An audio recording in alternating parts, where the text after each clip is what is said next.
talk about two of the most important countries in the world, China and India, or India and China, depending on which way you like to look at it. Can everyone hear me?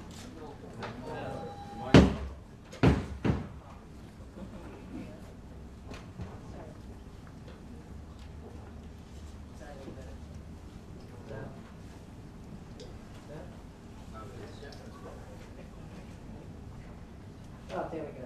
That's much better. All right. We're here to talk about two of the most important countries in the world, China and India, or India and China, whichever way you want to order it. I like India first, but that's just to be different. So, what we're going to do, we have a fabulous panel. Many of you would know them by reputation. Others would know them by having read the lengthy biographies in the program. So I'll introduce them briefly. Each person will speak about 5 minutes. Then we're going to have a discussion amongst the panel, and then we'll have about half an hour for audience questions. So please have your questions ready. We have a microphone that will come to you. If you just raise your hand, I'll grab you and direct the question to the appropriate panelists. Let me tell you who we have. First, we have Yao Yang. He's professor at China Center for Economic Research and the National School of Development at Peking University, and currently serves as director of CCR, deputy dean of NSD, in charge of academic affairs. And I suppose I know him better as editor of the center's house journal, China Economic Quarterly, which, as you know, is a very, very well-respected journal on China. Next to him is Nicholas Stern, member of the Fung Global Institute's academic board, and also the I.G. Patel Professor of Economics and Government at LSE, and chairman of London School of Economics Asia Research Center. You have a lot of titles. Director of the India Observatory and chairman of the Grantham Research Institute on Climate Change. So next to him is Edwin Lim, co-director of China Economic Research and Advisory Program, where he works with Michael Spence, the Nobel laureate. Prior to this, he worked at the World Bank since 1970, and he was, importantly, the World Bank's lead economist on China from 1980 to 1990. He also led the founding of China's first international investment bank, CICC, China International Capital Corp., and served as its first CEO. Next, we have the most difficult name to pronounce in the entire program, Louis Kaus. Louis Kaus is project director of the Fung Global Institute. He coordinates its research into China and India. So he's the man to see. He has 18 years experience in macroeconomic analysis and policy work across different regions. And lastly, but not leastly, Pranay Gupta, who is Chief Investment Officer of Lombard Odier. He joined in 2012 as CIO Asia and Global Head of Investment Solutions for the private client and investment management business. And prior to this, he was Chief Investment Officer for ING Investment Management in Asia Pac and Deputy CIO for ING Investment Management Europe. So basically the entire world. I'm going to start, if I may, with Yao and ask for your thoughts on China and India. And I guess we need to...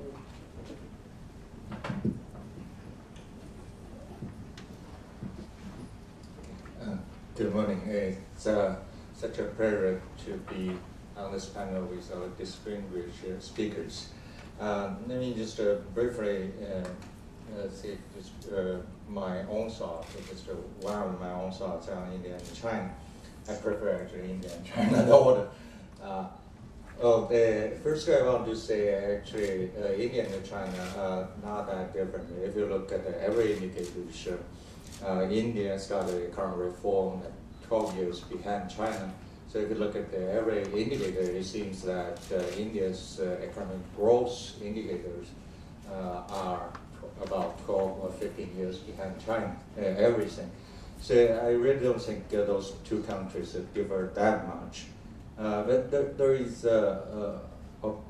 however, there is one distinctive difference between those two countries. China is very much manufacturing-driven economy. India is more consumption-based. But I think that this has a lot to do with the histories of those two countries. If you look at the starting condition of those two countries in 1978 for China and in 1992 for India, you're going to find very different approaches to human capital accumulation and industrial capacity building. In India, for example, the education system was geared toward producing university graduates. It's much more elitist than China's.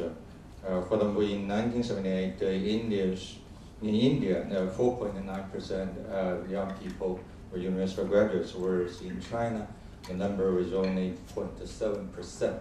But on the other hand, China's literacy rate at that time was 65% versus 40% in India. So that's quite a difference. And also, if you look at the life expectancy, it was also a big difference.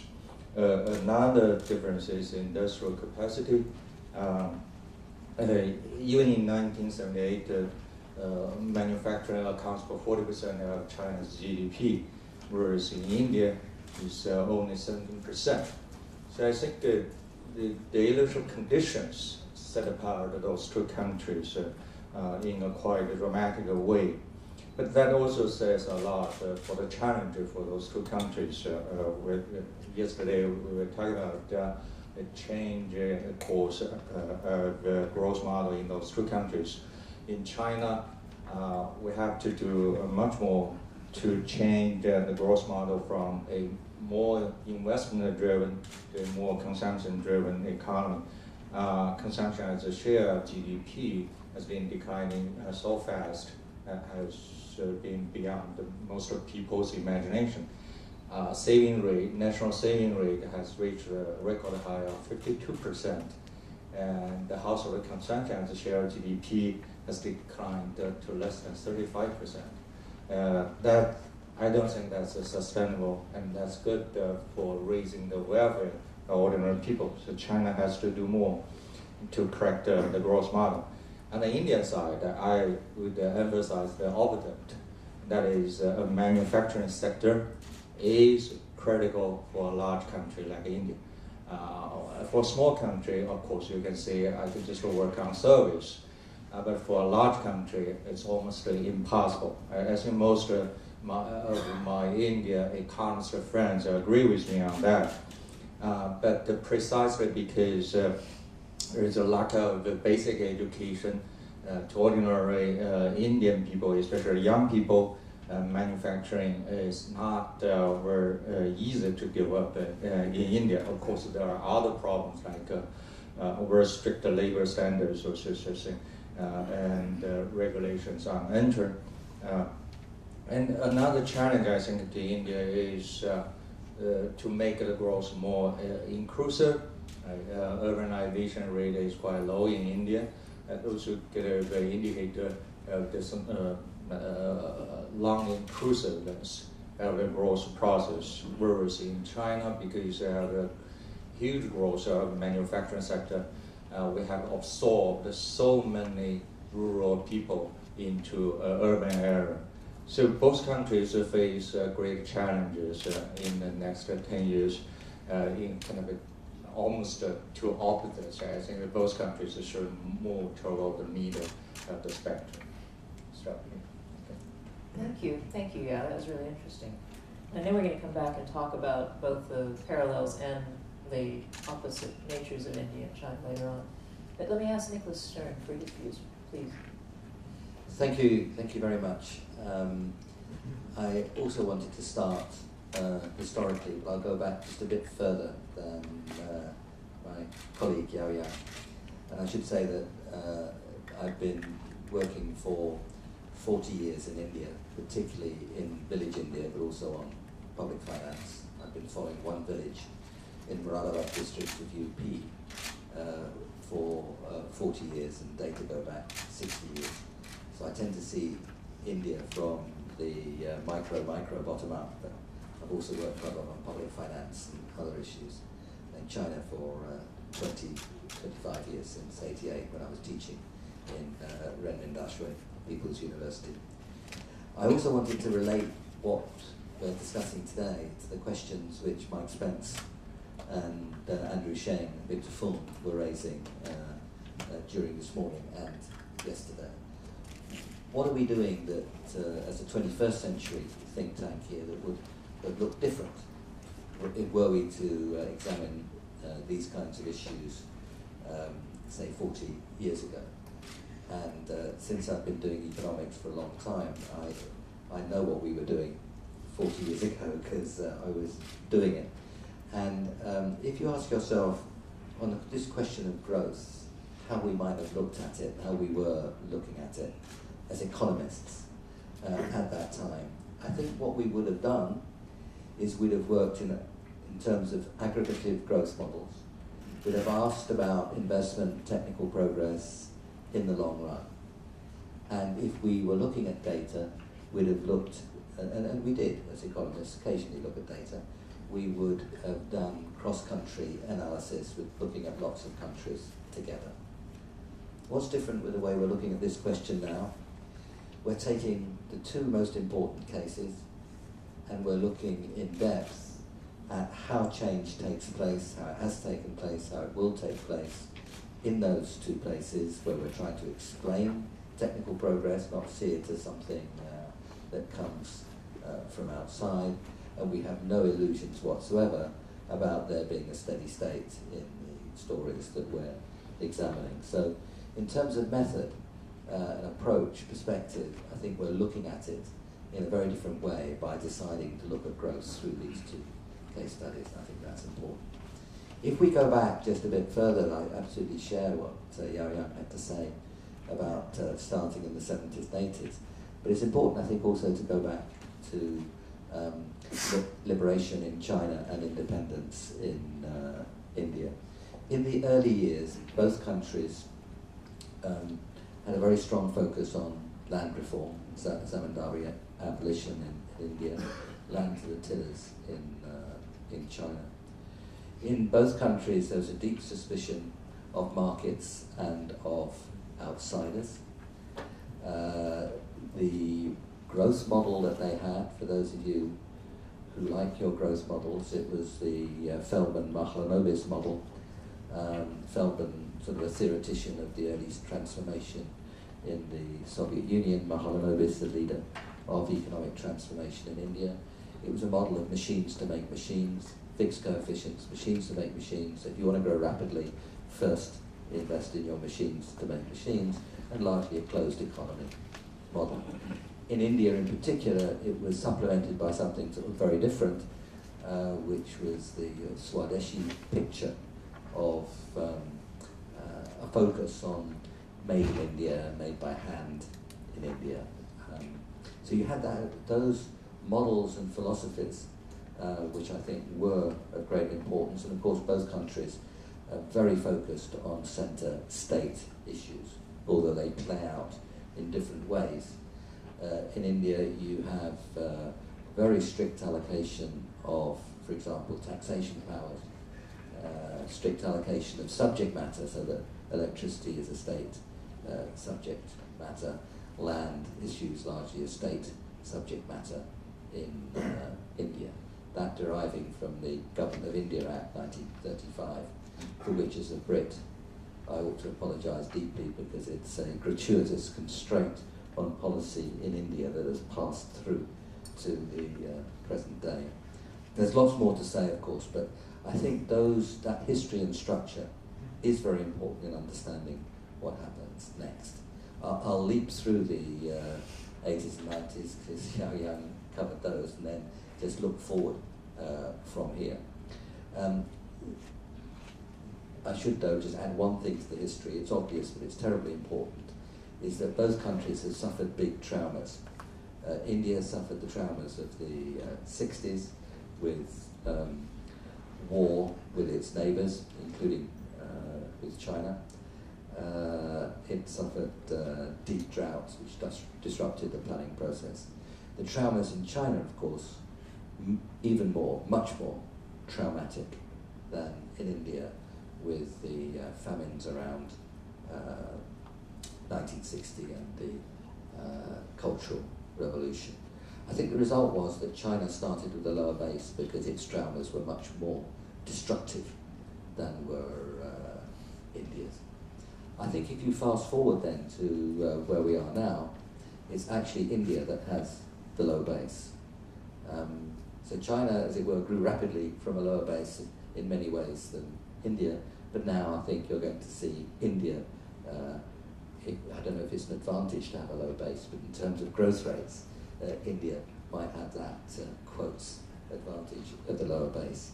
I mean, not simply in terms of income, because that's obvious, but I think if you look at the investment climate in China, how long it takes you to get your goods through the ports, how often you're visited by the local authorities for some bureaucratic transaction, which usually leaves the person departing a bit better off than when they arrive, how often the electricity goes off.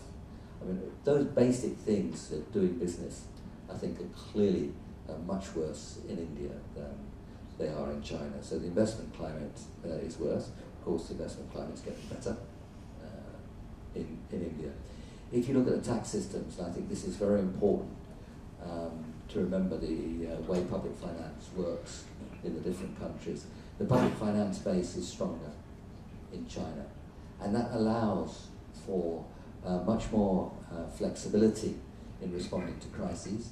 Because China has a stronger public finance system, it's able to follow Keynesian policies in response to fluctuations in a much easier way, and it has done too. If you look at the crises in crises in the world and recessions over the last 15 years or so. One of the reasons is, and Ed will remember this, we were together in Dalian, you remember, in the early 1990s, at which the great public finance changes were discussed in China.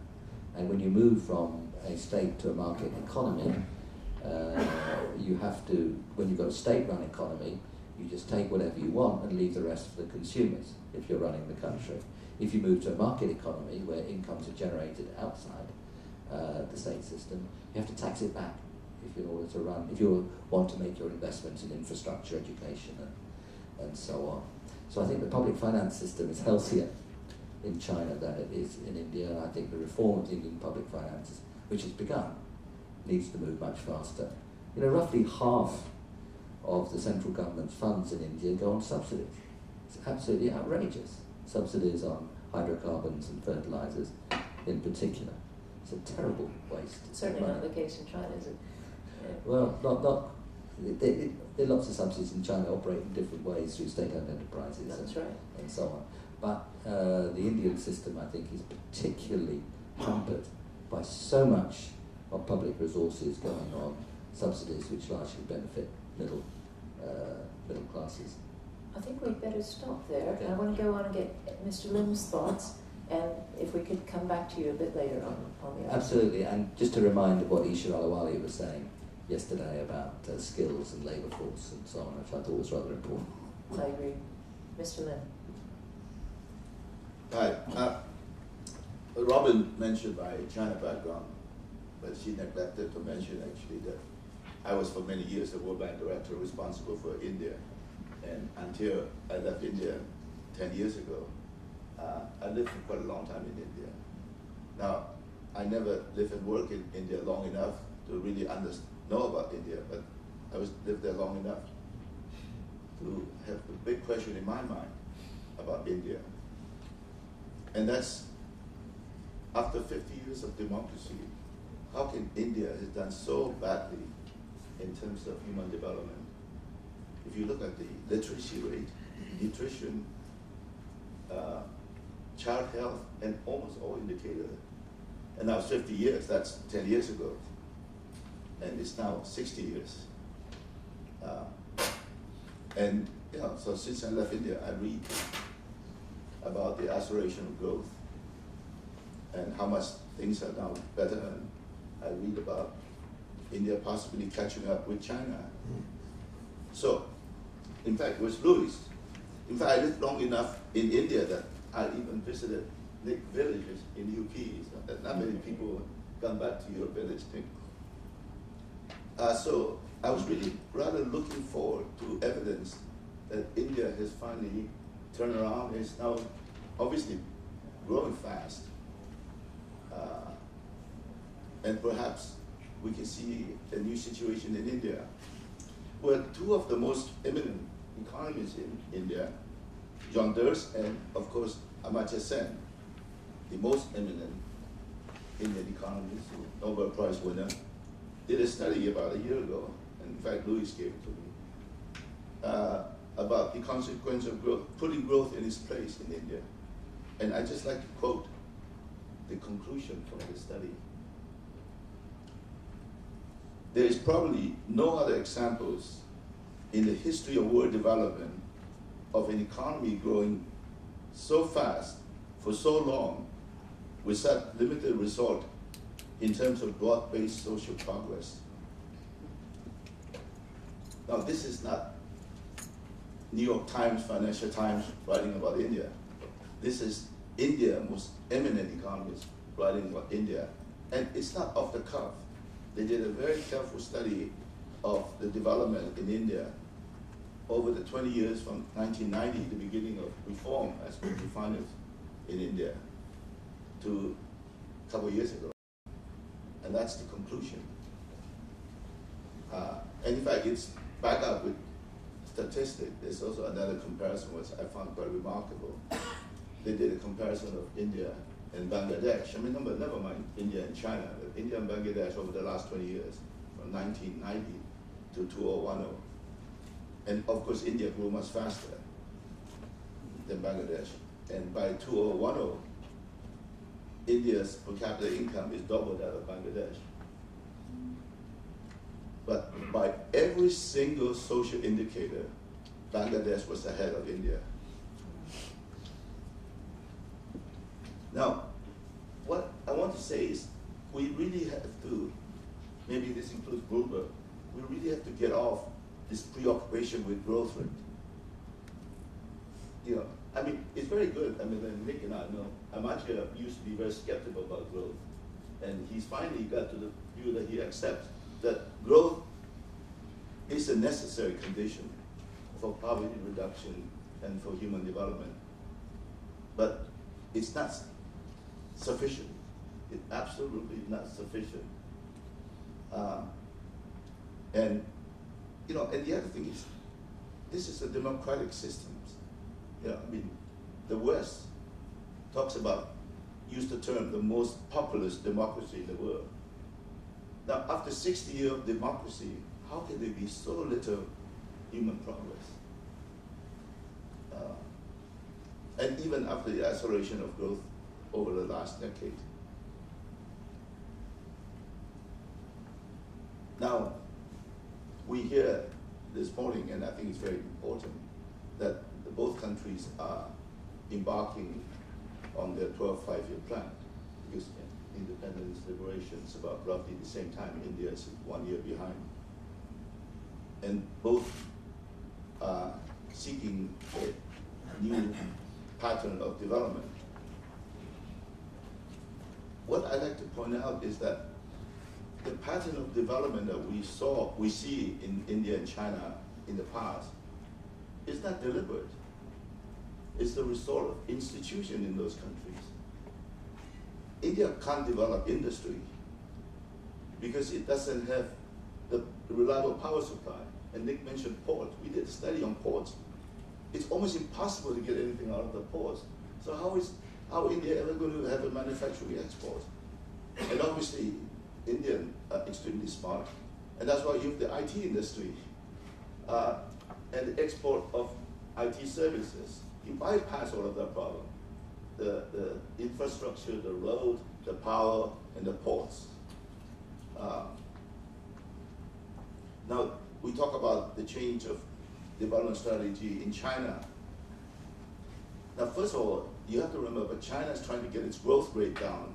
I remember a year ago, when Wen Jiabao said our target is 7.5%, there was a great deal of concern that, oh, the growth rate in China is coming down, what the implication this will be for the world economy. But that was a target. And in fact, most Chinese believe my Chinese economy, they can't reach their target. They can't reach their target because growth is going to be higher than that. China has to bring its growth rate down because the growth pattern in China is leading to pollutions, leading to wasteful use of natural resources, and it's leading to a very unbalanced growth pattern. And it has to bring its growth rate down. And Wen Jiabao was trying to bring it down to 7.5, and in fact he failed because it was what, 8.2 or something? Now, so the point I'm trying to make is that both countries need fundamental reform. It's good that India has finally begun to move. They first moved off the Hindu rate of growth, and now they're now approaching double digit. And it's extremely encouraging. But they also need to look at institutional reform. And I would say the difference between China and India is that both countries need very deep-seated reform, institutional, systemic, political reform. The big difference is that China talks about it all the time. It's the preoccupation. And even today, China the Wen Jiabao talk about the need for political reform. I've not seen any recognition in India that India needs fundamental institutional and political reform. Because obviously, even with the faster rate of growth in the last 10 years, the people of India are not being served by development. Thanks. No, it's very interesting. I know Louis is going to talk a little bit, I think, about the current slowdown in Indian rate of growth, and I think the business community is quite concerned about whether it's reverting to the Hindu rate of growth. One hopes not. Louis. Okay, thank you, Robin. I'm very pleased to be among such insightful, wise people. Thinking about when we talk about growth models, I think it's important to remember what again is so specific about the growth models of the different countries. And I think there are many aspects of China's growth model, but one that stands out to me is this very strong role of the government, not just in terms of ownership and in having SOEs lead the industrialization, but also strong role of the government in actually directing resources to specific industrial sectors, to industry. You see the government everywhere. And so China has explicitly pursued an investment and industry-heavy growth model, and that has had a lot of tremendously laudable, positive outcomes. That's why China has been able to grow in 3 decades at 10%. But it also is starting to lead to the imbalances that Edwin we already mentioned: economic, social, environmental, and external imbalances. But secondly, I would say that this growth model is now showing some issues in the sense that it has created a complex of government, SOE, business relationships, and we don't see a clear delineation between the state, where the state stops and the market begins. And China's main challenge lies in that area, in how to overcome that. India did not pursue so explicitly an investment and industry-heavy growth model as China did. Its macro policies and business climate, as Nick already said, it has also been less convincing. And so when we look for the reasons why India's share of industry over GDP is not as high, it's hard to say what part of that is caused by not having this explicit strategy and what part is caused by these more general issues in terms of infrastructure and the quality of governance.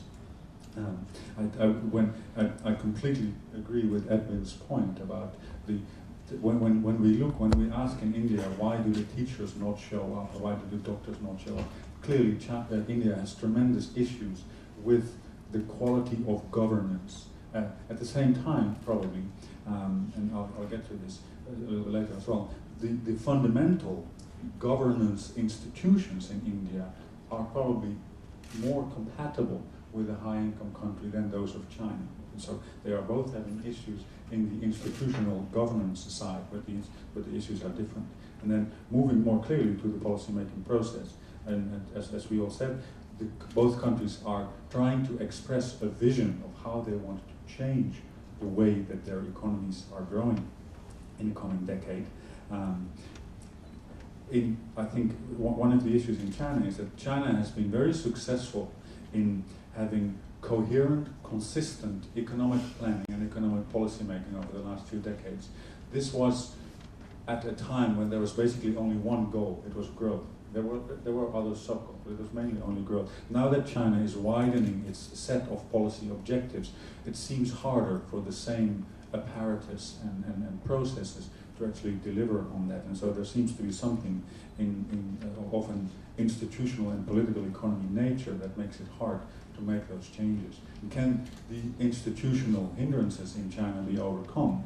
I would think so, but it does require strong leadership at the very top, at the very top level. And it remains to be seen how China will be able to meet those challenges of ensuring a clearer delineation between the state and the market. I think in India, as we all know, the policy formulation involves many more stakeholders and is more complicated, and especially the emergence of new political parties, especially at the state level, has further complicated things in this area.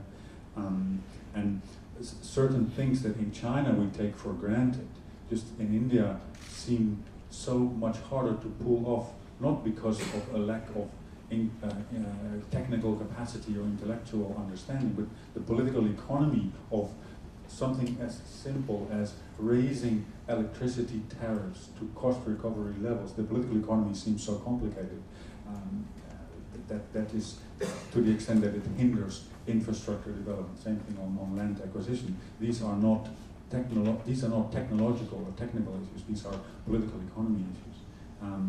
So the governance issues that affect public services and infrastructure are, as Edwin rightly focused on, I think are absolutely key in India. If you want to look for a silver lining, you may see it in India in several states where, despite this tremendously complicated political economy landscape, it seems that in some states with voters becoming more aware and more mature, perhaps, that voters are starting to vote back in power chief ministers that have delivered with good economic policies and have delivered on public services and have delivered on things like female literacy. If you want to look for a silver lining, maybe you can find it at the state level in India. The question is whether this can be repeated more nationally. I just want to end with a few remarks on the outlook and more what are the key concerns, key risks. I think, as many of the previous people already said, in China we don't really doubt very much that China can achieve its growth. Usually the concern is, will growth be too strong rather than will it be high enough? I think China's is already making a lot of progress with the one key objective of the 12th Five-Year Plan that not many people talk about. We all know that rebalancing is a key objective of the 12th Five-Year Plan. China actually has a second key objective. It is moving up the value chain, improving the industrial structure.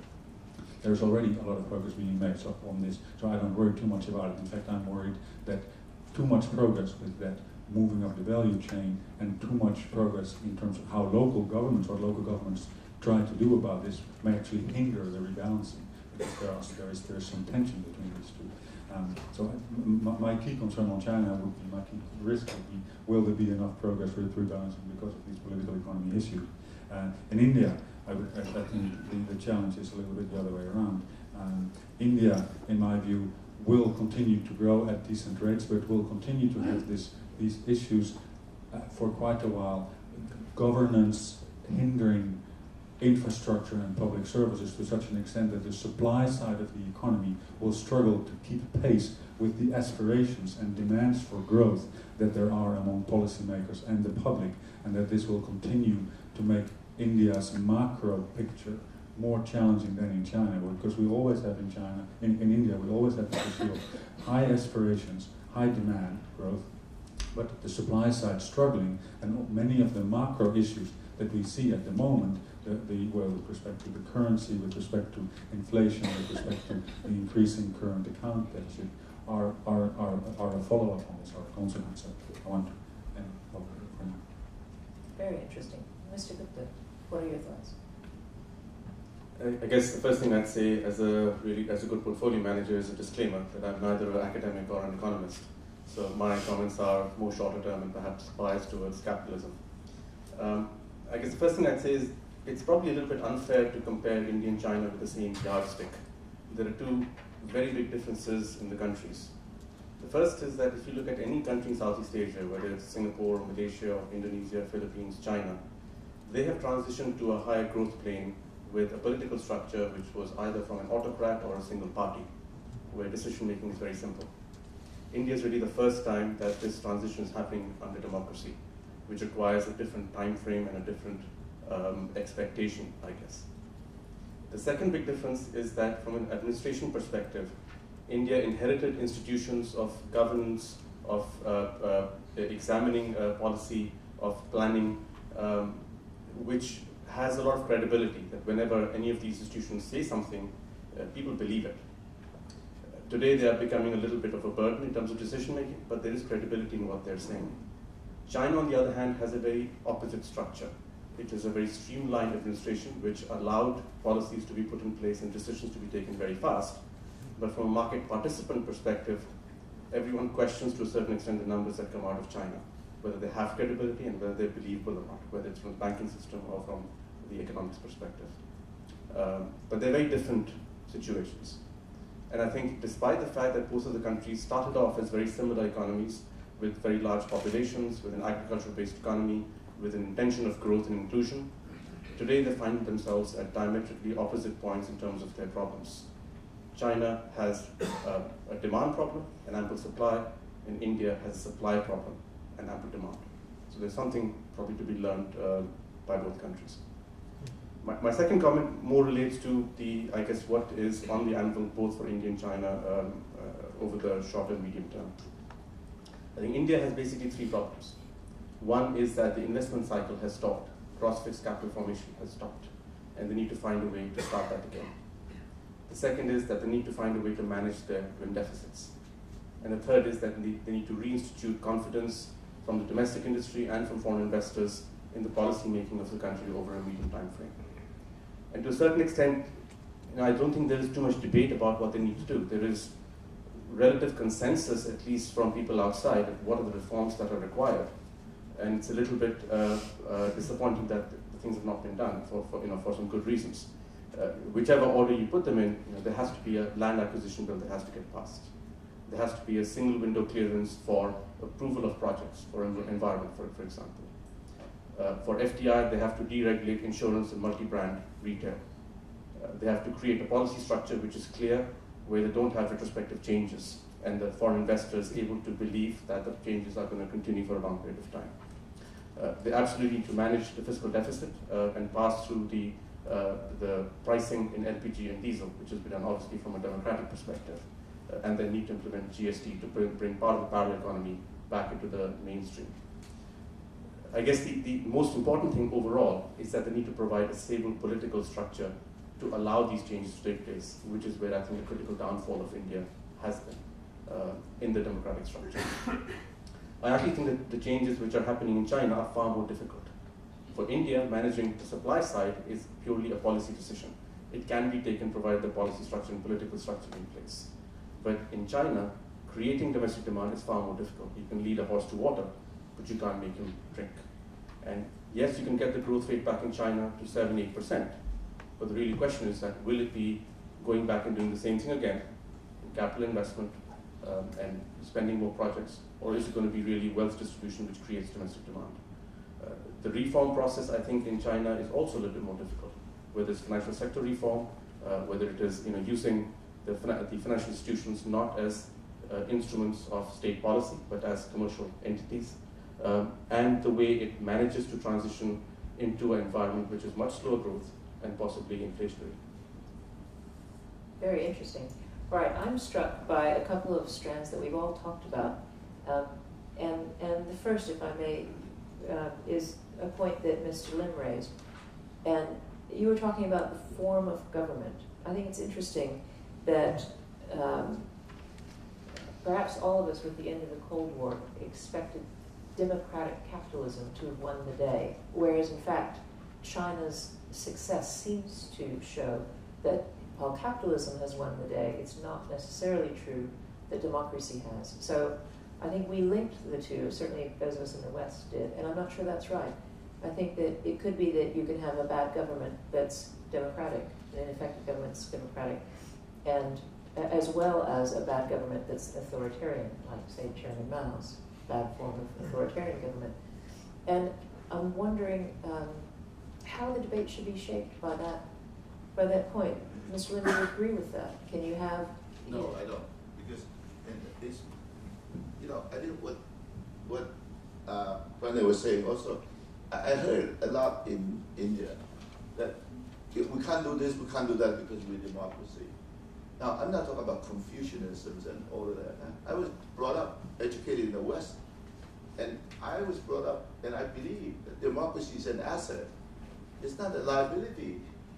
But all I hear in India is that it's a liability. Now, you know, 10 years of each institution, bureaucracy, and blame it on the Brits. But 60 years, yeah, that's a long, long time. But I don't agree with you, Robert, because these are title is too simple, you know, dictatorship and democracy.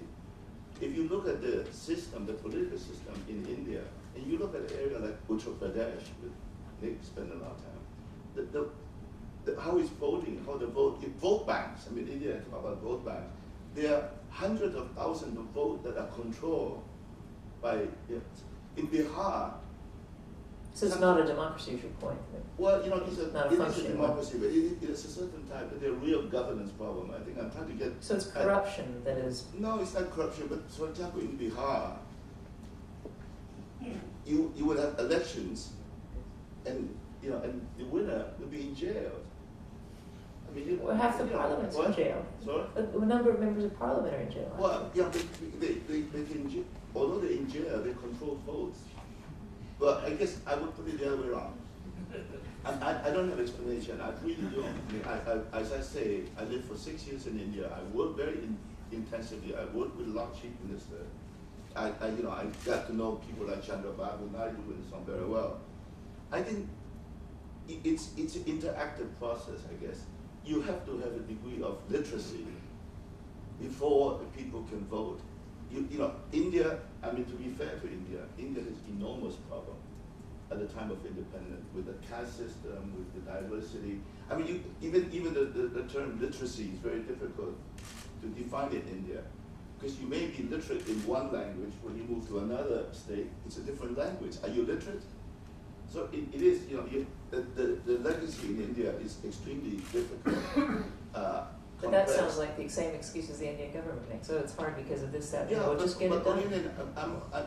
Nick wants to I think speak. both countries have enormous governance problem. I think probably, and you know, I think I'm trying to get away from this brand, and that's why when I went to India, I wanted to learn this is a democratic system. But when you really get down to it, it's very difficult for people to really reflect their view to the government. The government is not all that responsive to the people, despite the fact that there is an electoral process. And the other problem, of course, is the constant change that come about with election. I mean, Chandrababu Naidu was doing tremendous thing. I'm sure Mr. Gupta would agree. In fact, the most important journal he's a chief minister, a politician, but the most important journal in India voted him Businessman of the Year about, you know. Hyderabad. Andhra Pradesh is his state. But then there was a drought in Andhra Pradesh, and he got voted out. And I think he's back in his mango farm. If I can comment, I mean, I don't disagree with you, but let me give you an analogy. I've had the opportunity to meet Minister Mentor Lee Kuan Yew twice. The first time was 20 years ago when he was in India at a press conference. And someone asked him, Minister Lee, you've done a phenomenal job in Singapore. Can you do the same thing in India? And he said, yes, I can, but I have two conditions.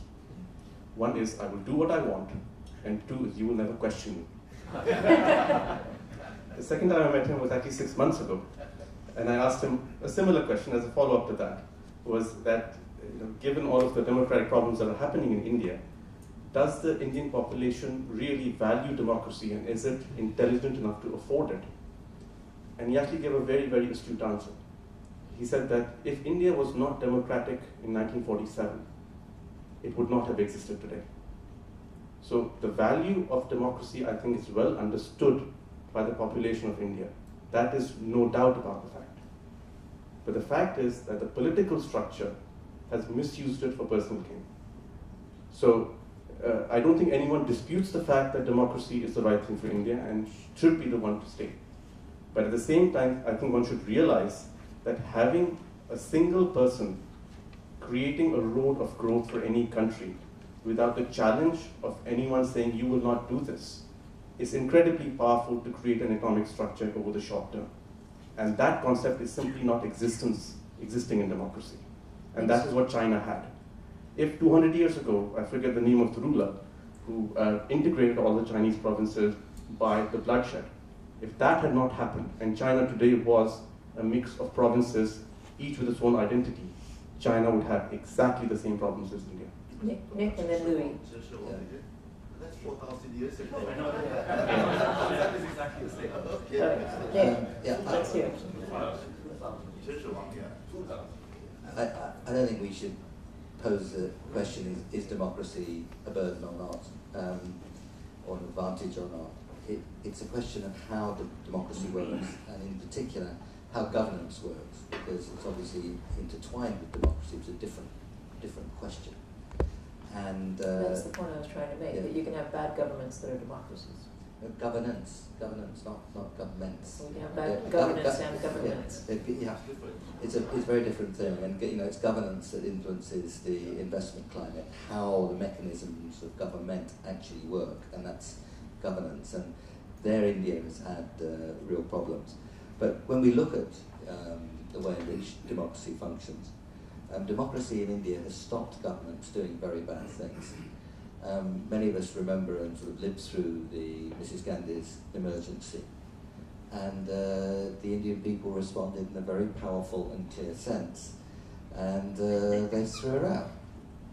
And India has not had anything like the Great Famines, when autocracy was responsible for the killing of tens of millions of people. Man-made famines, I think it's important to point out. Chairman Mao created. I think that's what I said, Robin. It's exactly autocracy that was able to create that kind of problem. And I agree, it's democracy probably that's held India together in a way which would have been very difficult. So I think that distinction between governance and democracy and the constraints, the very healthy constraints that democracy brings, are very important. But I think if we're to go back to the question of growth and how it happens and how the benefits of growth are spread or not spread, and very important points that Ed Lim was raising, I think we have to go to the question of where reform occurs. We had a lot of reform in India in the early 1990s, but it seems to be slowing down at the central level. But you do get a lot of change at the state level. If you look at Bihar or in the northeast, or Gujarat in the northwest, or Tamil Nadu in the south, you're seeing governments which are able to get on with reform and making things happen. And as Lewis said, it's the institutional side of the reform that's been particularly important. We have to understand in the examples. I'll just give one example from Bihar. One of the first things that Nitish Kumar did was to reform the police. How did he do it? He recruited a lot of people from retired from the army into the police force. Now, for historical reasons we haven't got the time to go into, but the army has functioned quite well in India. It's one of the least corrupt.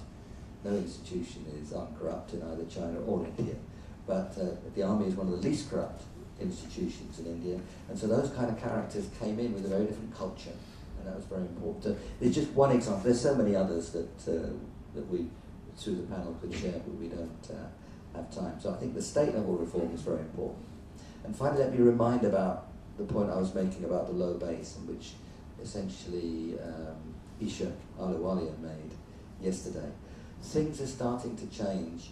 Just take gender issues and women in education. In the village I've been working with for 40 years, 20 years ago hardly any girls were at school. Now you're seeing perhaps 20-25% of the cohort at school. It's still dreadful, you know, it should be 100%, but you're seeing that change. You're seeing more women go to university in India. In fact, you're seeing for that particular age group labour force participation going down for women. But it's actually a good sign, because the reason it's going down is because more women are getting educated and they'll be in the labour force later. So you've got a potential rate of growth there as women become more integrated in the labour force. It's very high integration in China, very low in India, but it's changing. So that will be a powerful source of growth as well. So it's very easier for all of us who work so much on India every now and again to get ourselves down. But if you see what's happening at the state level, if you see how that education of women is starting to change in India, and being reflected, of course, in drops in fertility rates as well, I think you see grounds for hope. All right. I want to move on to the question, if I may, Yao, of the influence of the Cultural Revolution on current leaders. But first, Louis wants to make a point. I just wanted to make a point because we will probably never be able to get rid of putting a lot of our attention on these labels, democracy and whatever the other system is. But I would just like to just make a point and also bring the discussion a little bit back to China. If we forget for a moment about what the technical nature of the system is, the system by which people's concerns and aspirations filter through into the policy, into the policies of the country, I would say that if you look at these more objective criteria like accountability and legitimacy and even voice, I think the Chinese governance system gets much higher marks than many of us sometimes think when we put it in that category. Oh, it's not a democracy. So it may be responsive even though it is not. People don't have a vote. Yes, yes. All right. Yeah, can we talk about the next leader, presumably of China, Xi Jinping? It strikes me as very interesting because of his experience in the Cultural Revolution. As many of you know, he was sent down to the countryside, worked, as a laborer on a farm for a decade roughly, and yet he's one of the last. He and his generation are one of the last that will have had that experience. How will that change China going forward? Okay, but let me first, I think, response to the discussion here about democracy and autocracy. I fully agree with Louis. When I got into kind of interested in India, my intention was also to compare democracy with autocracy. But gradually I found that that's not the right comparison. First of all, it's going to turn the discussion to be really emotional. That we almost got into that.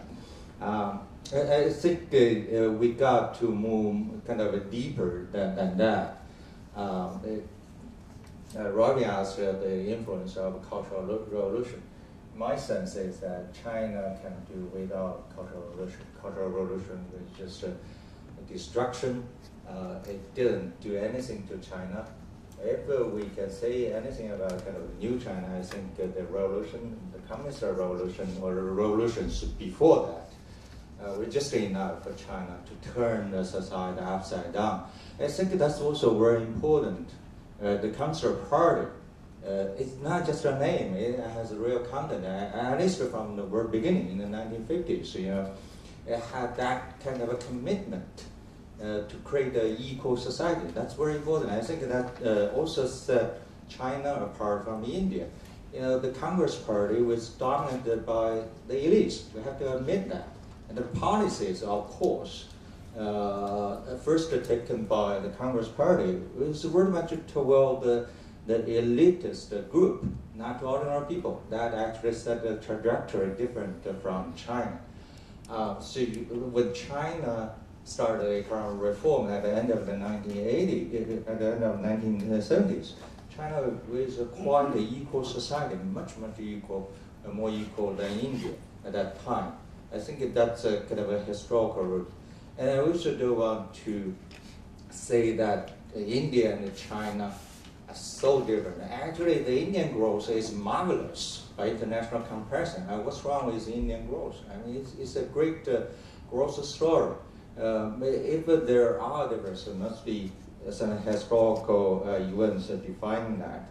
But coming back to Robin's question, well, this generation of leaders have had this tremendous traumatic experience in Cultural Revolution. I think it learned a lot from the countryside, and that's also going to shape their way to lead the country.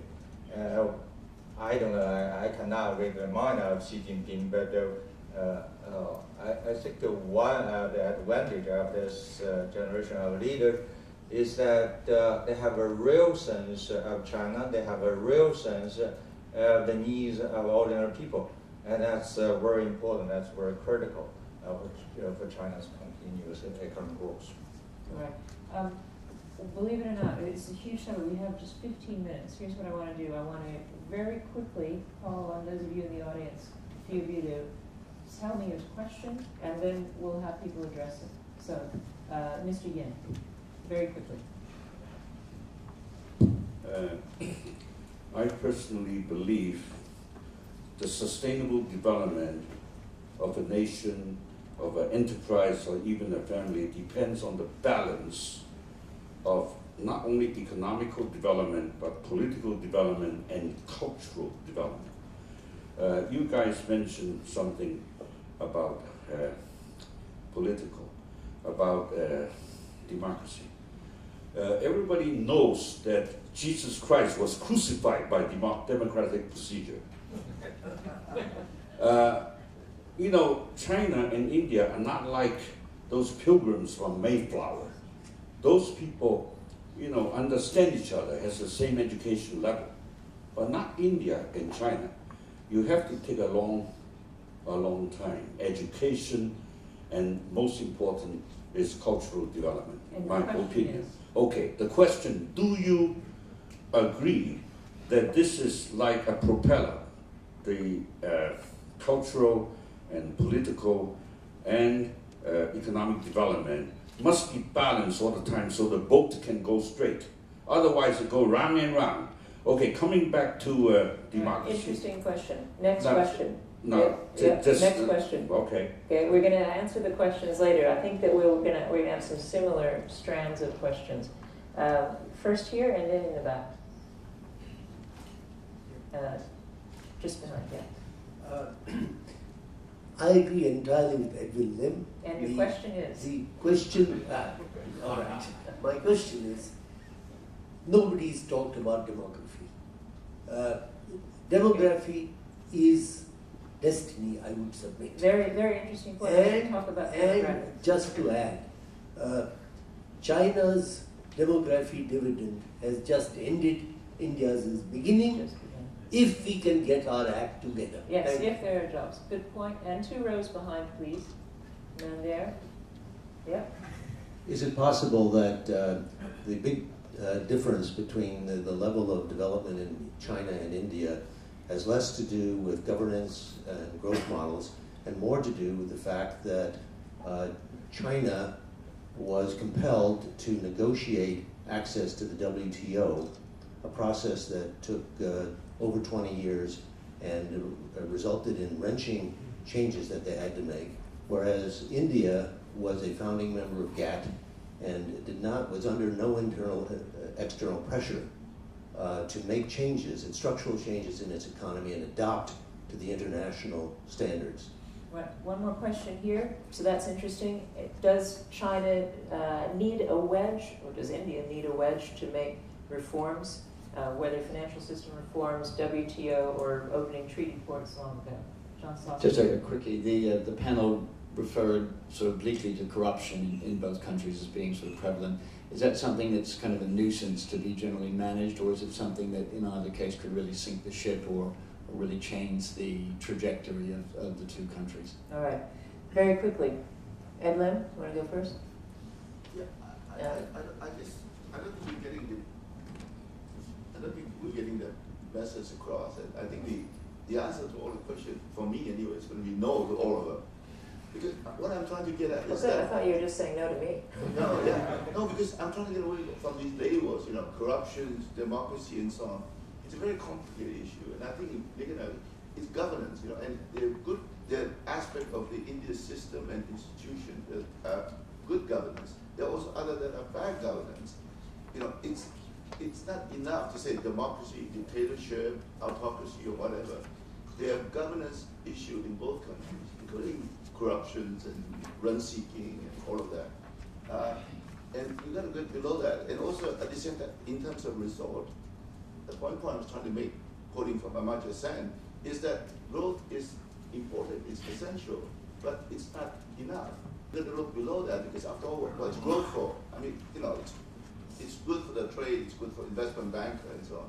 But we're looking at the people, and fast growth is not necessarily good for the people. I mean, it's necessary, but you got to look below that for a social indicator. I mean, I guess that's my point.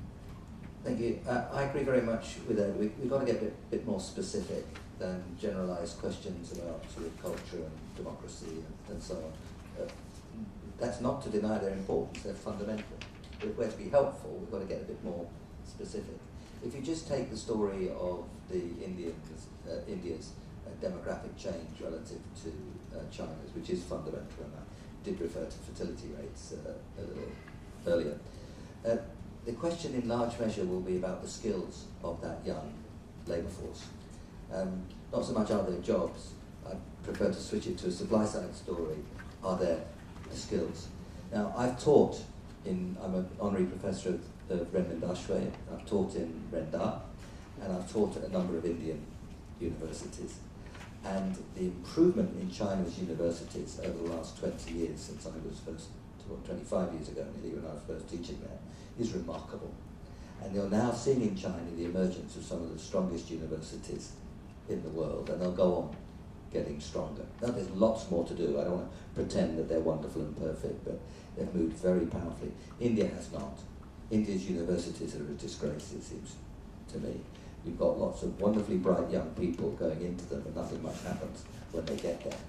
And that, it seems to me, is an area where fundamental reform is necessary, and that's institutional reform, really. You can do that without a lot of public money. You'll need some. On the other hand, education at the lower levels in India is going to depend critically on public resources, and that's why it's so important for India to reform its both its tax and expenditure side, to release more resources for that side. So I think there we can give quite explicit answers to what's necessary in different places. I think trade is largely a matter of choice in both countries. WTO was a vehicle. I don't think it was the fundamental cause. India decided to liberalise its trade, and it, in a period of about 10 years, doubled the export and import ratios to national income. It's a policy choice. China, similarly, it was a policy choice. And WTO facilitated that, helped drive it forward, but I think both countries made the right choice. Corruption, it seems to me, what India and China have shown is that corruption doesn't stop growth, but it probably hinders growth. And one thing where I feel that social stability in China is under threat is through the anger at corruption. We've seen the anger express itself in India very recently. I think the anger is expressing itself in China too. Internet, very important there, of course. So I think rather than hindering growth in a dramatic way, because both countries have grown very rapidly, I think corruption might manifest itself through social instability. All right. Do this again. Quick questions in the audience. Yes, here in front, then CV. Okay, here we go. One. Sorry, all right. Go ahead, please. Quickly. Just 3 quick questions. The first is that, is the democracies we are talking about today equivalent to the political system adopted in the West? So every country adopt this kind of political system without taking care of their characteristic. Okay, the first. The second question is the kind of democracy we see today in the West being adopted during the early stage of economic development, especially during the process of industrialization in the Western world? About Lee Kuan Yew's comment, is public sentiments being considered and expert view being consulted during the decision-making process in both Singapore and China? Can we also consider this kind of public consultative process a part of democracy as the situation in Hong Kong, especially before the year 1997? Okay. So this is a few And questions. now a question in the front, please. So your question is does one person, one vote work for everywhere? I'd like to go back to some of the starting comments, particularly by Nicholas Stern and Edwin Lim, on the reason why 60 years of democratic development has not improved, has not resulted in proportionate social progress. You spoke about land reform in both places, but actually, as we know, the implementation of land reform in India was extremely limited. It was not pervasive except in a few areas. In China, there was a great leveling through both good and bad means. Is the problem of elitism in Indian democracy a capture of the benefits of growth a result of those different starting points in terms of the leveling or not leveling? And the second part of it is, Louis Dumont wrote the famous book Homo Hierarchicus, and India, the most sort of hierarchically structured society in the world. Is that so ingrained in the Indian civilizational DNA that even political mobilization from the ground up that's happening now will never crack it? Right. I know Mark Michelson and a bunch of other people have questions, and I know that we're all getting frustrated because we've got this vast topic to cover that we all really care about and can never cover in this time period, even if you've divided the countries up. Very quickly, the panelists, last thoughts on any of the questions that have been raised. Yeah, anything? Maybe I'll just answer this one question, which covers some of the other questions. Yeah. I'm very much arguing against labeling, but rather than autocracy, I guess the one I would accept is that the government in China is too strong. It's very strong, and I think Mr. Gupta probably agree. And therefore, as Nick mentioned, it can lead to the Great Leap Forward. But it can also get done, expressway, infrastructure, and so on. The government in India is too weak. Therefore, as Nick also mentioned, when Indira Gandhi tried to impose it, there's a check and balance. But on the other hand, I had long discussion with Vajpayee, who just wanted to build a very simple highway system. You never get it done. So, if you want to generalize, that would be a joke. But I really want, I'm sorry because I seem to have steered the discussion exactly opposite of what I was hoping for. Is that get away from this thing about democracy and dictatorship. It's much more complicated than that. You got to get below that. And there are governance issues in both countries, strengths and weaknesses in both countries. And they are leading to growth, but growth in both countries leading to problems. Right, and your thoughts? Okay. I think if India had a social revolution before democracy would function much better than today. But India didn't have a social revolution. On the other hand, China had one. But of course, we had a long process of this authoritarian government. So I think that both countries are moving in the right direction. It takes time. If you want to think about democracy, you have to wait for quite a long time for it to establish. I think the problem is deeper than just a political system. If you want to change the political system, suppose there is a God, you can change it overnight, but you cannot change the social structure by the God. Right? That takes a long time, and we know that social structure might be just a prerequisite for democracy to function well. Right. I guess one thing I'd say is that in India we are where we are. Whether it's an hierarchical system or it's the flaws of democracy or politics or whatever. But there is still time to correct this. And the biggest problem that I see is that the political framework is too fragmented. There are two parties which now have almost octogenarians at the head of their parties. You have Sonia Gandhi and you have Advani. And if they could just get their heads together and say they maybe don't have more than 5 to 10 years to live, and get in a room and form a coalition between the BJP and Congress, I think most problems can get sorted out. Some people say Indians are dreamers. Chinese are not. You know, I'm really sorry that we're out of time, because I myself would really love to continue this conversation. There is a coffee break after this, so maybe some of those of you didn't get your questions answered, which is most of you, can talk with the panelists then if you all stick around and suffer a few more questions. Right? Please give them a hand.